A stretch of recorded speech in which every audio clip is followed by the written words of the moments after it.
Hello বন্ধুরা, আজকে নিয়ে চলে এসেছি আর একটা নতুন রেসিপি। আশা করি সবাই ভালো আছে, আমিও ভালো আছি। আজকের বানাবো চিলি চিকেন। এখানে দেখুন, চিকেন আমি ছোটো ছোটো করে কেটে নিয়েছি। আর যা যা দেবো, এখানে রয়েছে পেঁয়াজ, ক্যাপসিকাম, একটা লেবু কেটে নিয়েছি, রসুন কুচি, আদা কুচি, ধনে পাতা, আর আগে থেকে এই যে ভিনিগারের মধ্যে লঙ্কাটা আমি কেটে ভিজিয়ে রেখেছি। এবার এই চিকেনের মধ্যে আমি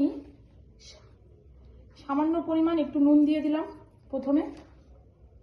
আপনারা যে যেরকম নুন খাবেন সেই হিসাবে নুনটা দেবেন। এরপরে আমি এর মধ্যে দিয়ে দেবো কাঁচা লঙ্কা, আদা আর রসুন পেস্ট করা 1 চা চামচ দিলাম।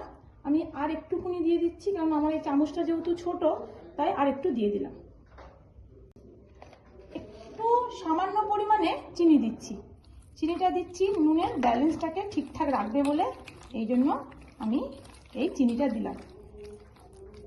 এবারে আমি একটু অ্যারারুট দিয়ে দেবো। অ্যারারুট দিয়ে দিলাম, 2 চামচ মতো দিলাম। এবার অ্যারারুট দিয়ে ভালো করে মাখিয়ে নিচ্ছি। আমি এর মধ্যে একটা ডিম দিয়ে দেবো, একটাই ডিম দেবো।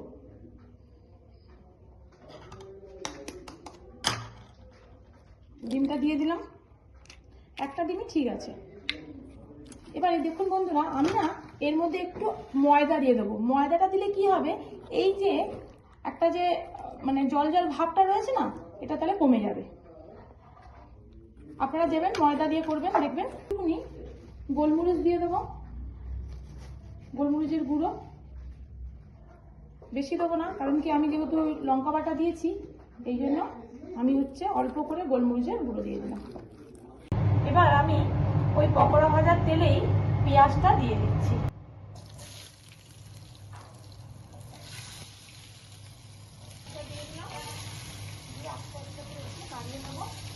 আর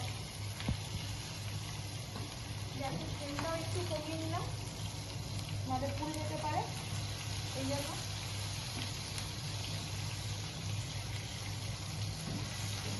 এরপরে আমার আগে থেকে কাটা ক্যাপসিকামগুলো দিয়ে দিলাম। দেখুন, এবার চিকেনটাকে আমি উল্টো পাশে আবার একবার করে করে দিলাম।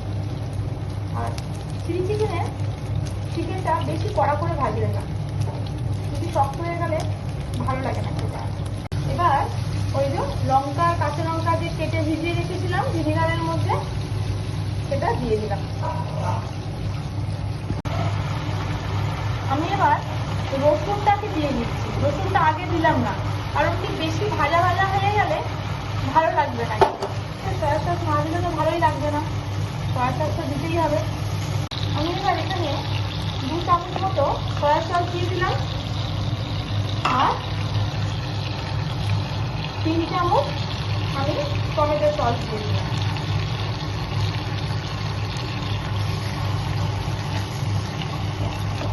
এবার আমি এখানে 1 কাপ মতো জল দিয়ে দিলাম।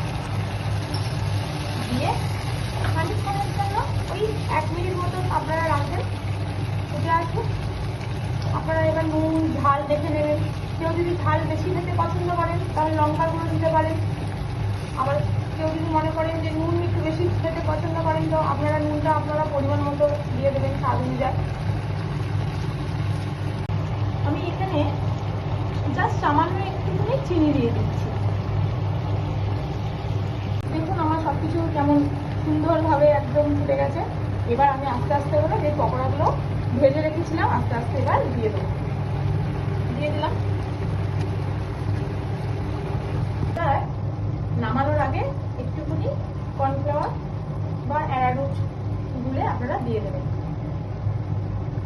দিয়ে ভালো করে আস্তে আস্তে করে নামিয়ে নেবেন, যাতে ভেঙে না যায়, দেখবেন। দেখুন আপনারা। আর এই যে একটু ধনে পাতা দিয়ে দিচ্ছি এবার, আর একটু রসুন পাতা একটু দিয়ে দিলাম। চিলি চিকেনে ভালোই লাগবে খেতে। এই যে আমার চিলি চিকেনের ফাইনাল লুক। কে কে খাবে তাড়াতাড়ি চলে এসো আমার বন্ধুরা।